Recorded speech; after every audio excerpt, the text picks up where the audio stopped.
Alhamdulillahirabbil alamin. Wassalatu wassalamu ala sayyidina Muhammad wa ala alihi wa sahbihi ajma'in. Amma ba'd. Pertama-tama marilah sama-sama kita memanjatkan puji dan syukur kepada Allah Subhanahu wa taala. Salawat dan salam sama-sama kita sembahkan kepada alam Nabi kita Nabi Muhammad sallallahu alaihi wasallam. Hadirin wal hadirat sidang yang masuk kepada Allah Subhanahu wa taala. Mari sama-sama kita mendengarkan firman Allah Subhanahu wa taala. A'udzu billahi minasyaitonir rajim. Bismillahirrahmanirrahim. Syahrul Ramadan alladzi unzila fihi al-Qur'an hudan lin-nasi wa bayyinatin minal huda wal furqan. Shadaqallahu al-'azim. Dalam ayat tersebut di sini Allah mengatakan bahwa pada bulan Ramadan Allah Subhanahu wa taala menurunkan Al-Quran, sekaligus Allah Subhanahu wa taala memberikan Al-Quran Hafiz. Setelah itu Allah Subhanahu wa taala memerintahkan malaikat Jibril untuk memberikan wahyu kepada Rasulullah sallallahu alaihi wasallam menurut asbab yang inti daripada nuzul Al-Quran, turunnya Al-Quran pada bulan Ramadan itu menandakan salah satu daripada kelebihan bulan Ramadan itu sendiri. Dan juga perlu kita ketahui salah satu daripada tanda-tanda orang yang bertakwa kepada Allah Subhanahu wa taala adalah wa mimma razaqnahum walladzina yu'minuna bima unzila ilaika wa ma unzila min qablika wa bil akhirati. Orang-orang yang beriman dengan apa yang telah diturunkan kepada engkau dan juga dengan apa yang telah diturunkan sebelum itu wa bil akhirati. Kita beriman dengan keyakinan, ikrar bil lisan wa tasdiq bil qalbi. Allah memerintahkan kita beriman kepada Al-Quran. Dan di sini Rasulullah sallallahu alaihi wasallam bersabda, ada 3 hal yang diridhai oleh Allah Subhanahu wa taala. Yang pertama adalah tauhid, yang kedua adalah taati Allah Subhanahu wa taala. Maka Allah memerintahkan kepada kita, berpeganglah kamu pada taati Allah Subhanahu wa taala. Maksud daripada kami Allah di sini adalah Al-Quran. Begitu mulianya Al-Quran. Hudan lin-nasi wa bayyinatin minal huda wal furqan.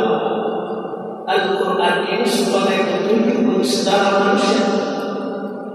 Al-Quran ini sebagai pembeda yang mana hak dan yang mana yang batil. Itu semua sudah ada dalam Al-Quran. Maka itu tidak contoh kita lihat orang-orang yang hidup dengan konsep Al-Quran. Salah satunya adalah saudara-saudara kita di Palestina. Kenapa mereka tidak lari negara Palestina? Bahkan awak Palestina hari itu daripada Palestina. Bahkan hari ini daripada negara Palestina. Serangan Yahudi bertubi-tubi ke negara Palestina. Tapi awak Palestina tidak pernah meninggalkan negara Palestina. Kenapa? Karena mereka hidup dengan konsep Al-Quran. Bagaimana hidup dengan konsep Al-Quran? Itulah udin mulia mati syahid. Inilah konsep Al-Quran. Udin mulia mati syahid. Itulah konsep Al-Quran. Mereka memperjuangkan Al-Quran. Mereka mempertegakkan agama Allah. Mereka rela keluarga darah mereka sebagai syuhada-syuhada Allah, mempertegakkan kalimat Tuhan, mempertegakkan kalimat tauhid. Inilah mereka hidup mulia mati syahid. Apakah kita seperti itu? Maka dari Allah itu berpeganglah kita kepada Al-Quran. Konsep agama Al-Quran, konsep keluarga Al-Quran, konsep pribadi kita juga Al-Quran. Maka kita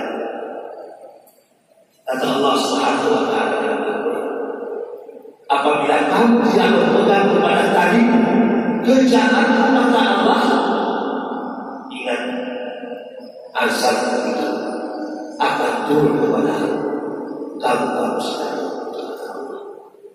Azab Allah betul-betul apabila tidak sesuai dengan dosa. Dan kita perlu kita ketahui, apabila tidak ada konsep Al-Quran dalam kehidupan kita, apabila tidak ada konsep Al-Quran dalam negara kita, dalam keluarga kita, dalam pribadi kita, maka kita akan tunduk kepada orang-orang yang zalim, akan tunduk kepada orang-orang yang berbuat kemaksiatan kepada Allah Subhanahu wa Ta'ala. Ini kita tidak pernah melihat bagaimana konsep Al-Quran dalam Al-Quran, dalam usaha indah bahasa Al-Quran. Allah mengatakan dalam Al-Quran, wala taqrabu zina, jangan kau mendekati zina.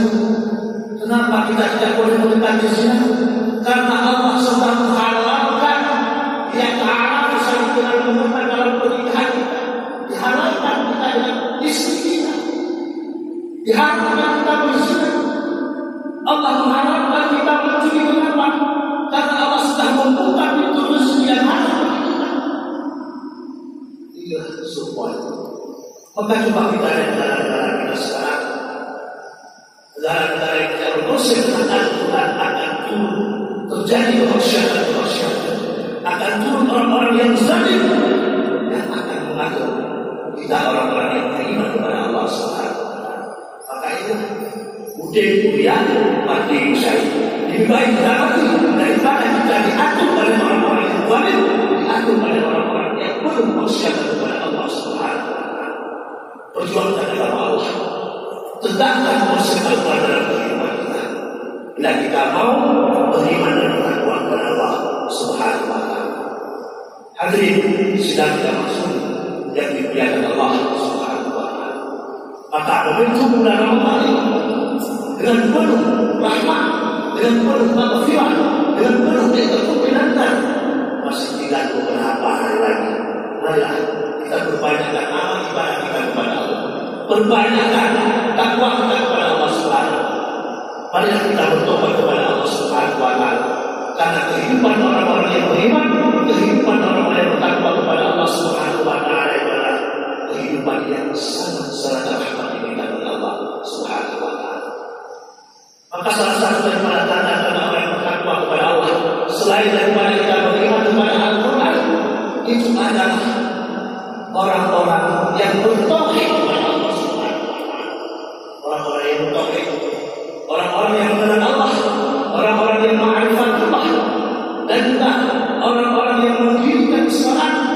Inna salata tanha 'anil fahsya'i wal munkar. Beliau sembahyang dengan benar. Karena Rasulullah sallallahu alaihi wasallam mengibaratkan salat itu seperti leher. Nabi ibaratkan sembahyang lagi umum. Urun hana jaro urun hana mata urun hana urun hana kaki, tapi pada kadang yang dari urun yang hana kaki, kue harus yang hana udah hana kaki, ujah harus kita, karena kita hana kaki mana hana udah, mana hana kebayang mana udah, sudah hana udah, salat tarawih hana udah, puasa hana udah, amal-amal ibadah kebaikan yang lain akan hidup. Tidak kalau kita tidak beribadah sah-sah kepada Allah Subhanahu wa Ta'ala. Maka itu yang kita salat itu berilmu. wa yuqimuna shalah ya'tuna biha biha, melaksanakan salat sesuai dengan aturan-aturan Islam, sesuai dengan ilmu fikih, sesuai dengan ilmu tasawuf, sesuai dengan ilmu tauhid dalam beribadah kepada Allah Subhanahu wa taala. Kalau tidak ada konsep Al-Quran, tidak ada konsep tauhid, tidak ada konsep fikih, tidak ada konsep tasawuf dalam kehidupan kita, haram ibadah kita diterima oleh Allah Subhanahu wa taala alias kosong. Begitu aja kita berpuasa di bulan Ramadan. Dan turun ada berpuasa, turun kali berpuasa, turun bulan dia berpuasa. Tapi kita kembali kepada Allah Subhanahu wa taala, pada yang maha oleh Allah Subhanahu wa taala, ada kuasanya, ada kebaikannya, ada. Oh, mana Allah hilang dari sini. Artinya, yang kami oleh Allah Subhanahu wa taala berarti ada boleh dalam pengalaman kebajikan oleh Allah Subhanahu wa taala. Yang cukup sangat tak khawatirkan kita apabila kehidupan kita tidak diatur oleh Al-Quran. Jangan ragu kita terhadap Al-Quran. La raiba fihi. Al-Quran itu tidak ada keraguan sedikit pun karena itu kalam Allah. Beda pemahaman sesuai pada diri kita. Jangan ada pemahaman ibarat dalam diri kita mengatakan Al-Quran itu adalah cerita-cerita teori yang sekuler yang bahwa Al-Quran itu cerita-cerita Nabi, cerita-cerita awal Al-Quran. Sekarang hidup kita itu dengan modern. Sekarang zaman era globalisasi, zaman dengan hal yang kita sedang tidak sesuai dengan Al-Quran. Maka kita katakan dahulukan akal karena zaman sudah modern, tidak ada Al-Quran. Padahal konsep Al-Quran dunia zaman itu sendiri yang mengikuti Al-Quran. Bukan Al-Quran ikuti zaman. Punya Al-Quran ikuti zaman hancur. Tapi bersama mengikuti Al-Quran, kehidupan mengikuti Al-Quran, maka negara itu akan mendapatkan rahmat daripada Allah Subhanahu wa taala. Semua itu hadir berhadiran sidang jamaah Jumat yang dirahmati Allah Subhanahu wa taala sungguh Jumat, maka mereka akan bermainlah. Kita berbanyak amalan kita membaca Al-Quran. Makanya kalam yang paling indah itu adalah kalam Al-Quran. Karena Allah Subhanahu wa taala, so yang baca Al-Quran maka ibadah pahala ibadah kepada Allah Subhanahu wa taala. Tapi bagaimana membaca Al-Quran? Jangan kita membaca Al-Quran berkaji lagi. Ada ibadah lagi. Karena pengalaman perempuan tes Al-Quran kepada mahasiswa atau mahasiswi sebuah perguruan tinggi. Dari baca Al-Quran, Pak Al-Quran dari baca Al-Quran, tapi Pak Al-Quran baca alamat dan guna konsep dari Islam dalam bacaan Al-Quran. Apalagi hadapi makna Al-Quran, apalagi melaksanakan Al-Quran, dalam jalan hati. Adakah kita bisa membaca dalam satu ibadah kepada Allah Subhanahu wa taala? Tapi jangan sembarang kita melaksanakan Al-Quran. Hadis berapa tahun kita melaksanakan Al-Quran? Hadis berapa tahun kita melaksanakan hadis? Karena melaksanakan Al-Quran itu membutuhkan beberapa ilmu balaghah, ilmu nahwu, ilmu sarf, ilmu balik, ilmu bayan dan mantik dalam melaksanakan Al-Quran. Coba kita lihat kitab tafsir, tafsir Sawi, tafsir Ibnu Katsir, baru pohonnya, padahal dari dahulu tafsir dari para ulama. Jilid pohonnya, jilid pohonnya, jilid pohonnya. Tapi kelihatan mereka menggunakan ilmu. Bikin bukti-bukti yang kuat. Baca terjemahan berapa?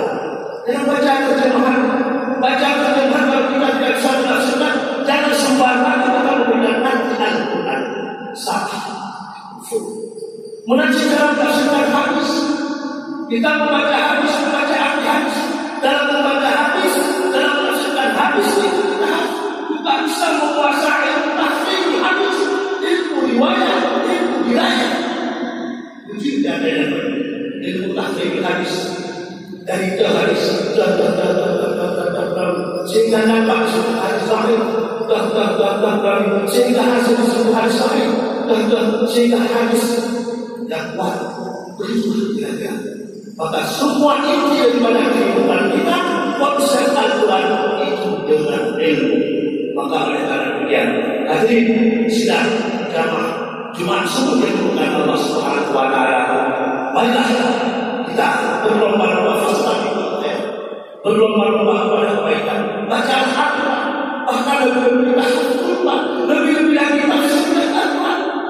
Jangan hanya menjadi sebagai hafiz saja, tapi jadilah hafiz alim. Inilah yang diharapkan oleh Rasulullah SAW. Hafiz alim, orang yang sudah hafiz Al-Qur'an, orang yang sudah alim kedua-duanya, insyaallah ulaika ala hudan min rabbihim wa ulaika humul muflihun.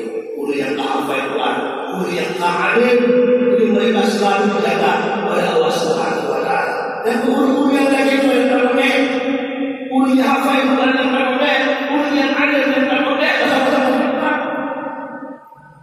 apakah mereka itu ulaika ala hudan min rabbihim, memang petunjuk Allah. Kalau kita sudah menjadi orang yang menjadi petunjuk Allah Subhanahu wa taala, insyaallah wa ulaika humul muflihun.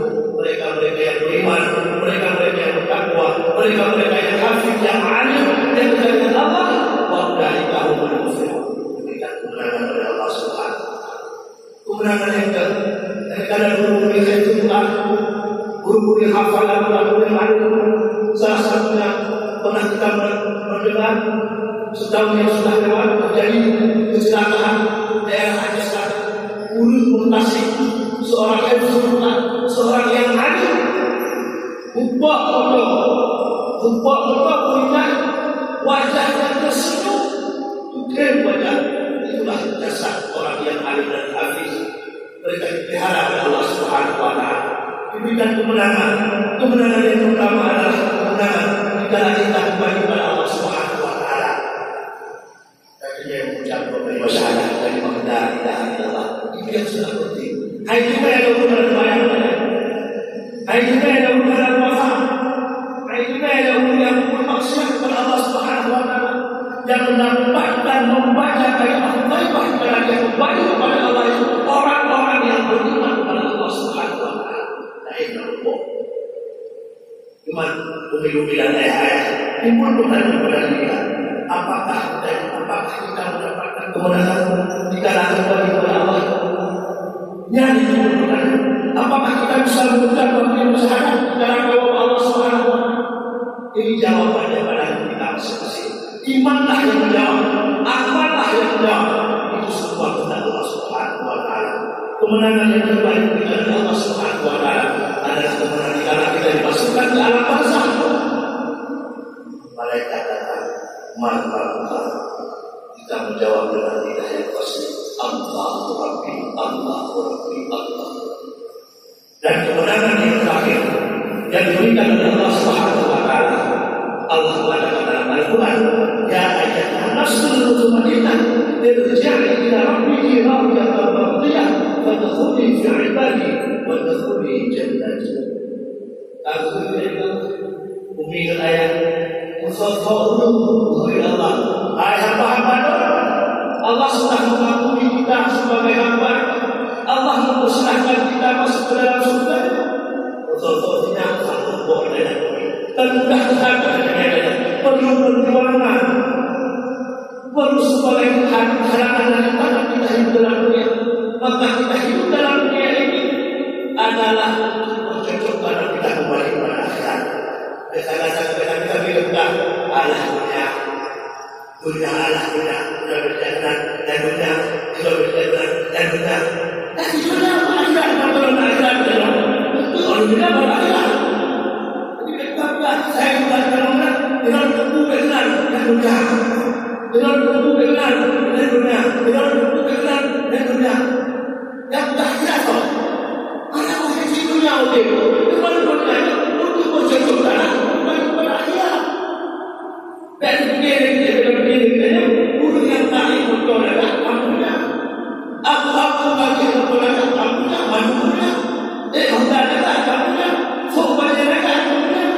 Nggak boleh bertanya.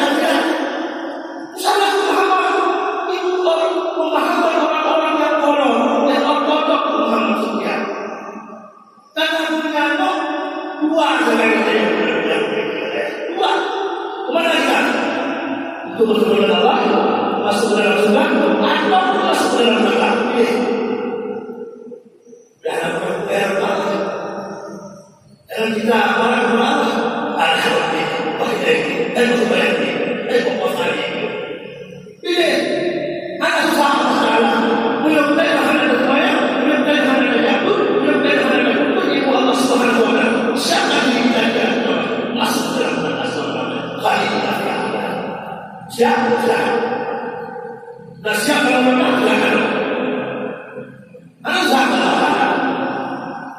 Ketika kita menjadi orang yang beriman bukan masuk surga, siapa kemudian Allah? Kita ingin melihat zat yang paling agung, zat yang apa Tuhan.